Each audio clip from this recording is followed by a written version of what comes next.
Hey guys, lately napansin ko na may kakaibang tunog tong aking sewing machine. Pakinggan nyo.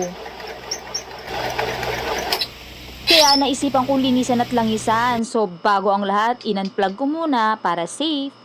Tinanggal ko ang screw para mabuksan ko tong part na to. Tinanggal ko nga to, pati itong bobbin at syempre yung pinaka-bobbin case.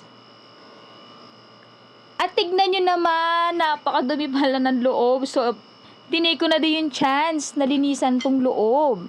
So, tignan nyo, ang dami ng alikabok. So, pinagdaanan ng panahon, naipon na yung mga alikabok at dumi. Tignan nyo. At ito nga pala yung gagamitin ko, yung Singer All-Purpose Oil para malubricate yung pinakaloob ng ating sewing machine.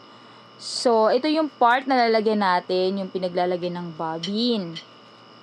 So, ayan, ginalaw ko, inikot-ikot ko para ma-absorb na yung pinaka-oil. At syempre, tatanggalin din natin tong part na to. Tinanggal ko muna yung tornilyo para mabuksan natin ang part na ito na lalagyan din natin ng oil.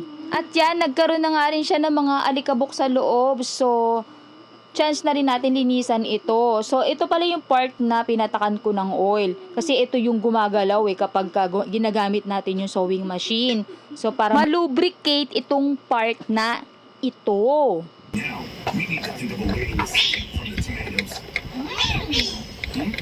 What an incredible story! So, ayan, tignan nyo ang mga naipon na dumi sa loob. So, tinanggal ko isa-isa yung mga sinulid. May mga alikabok, hibla ng alikabok, ayan, ang dami. So, nilinis ko rin tong part na to. So, ayan, may mga naipon na rin na dumi sa pagdaan ng panahon. So, ayan na nga, since nalinis na natin, ay ibabalik na natin yung mga tinanggal natin na parts kanina. So, i-screw natin siya ulit at siguraduhin na ibalik natin at nalock natin ng maayos yung mga tinanggal natin na screw. So, since nilinis natin yung loob, ay linisin din natin yung labas kasi may mga langis na tumagas kanina.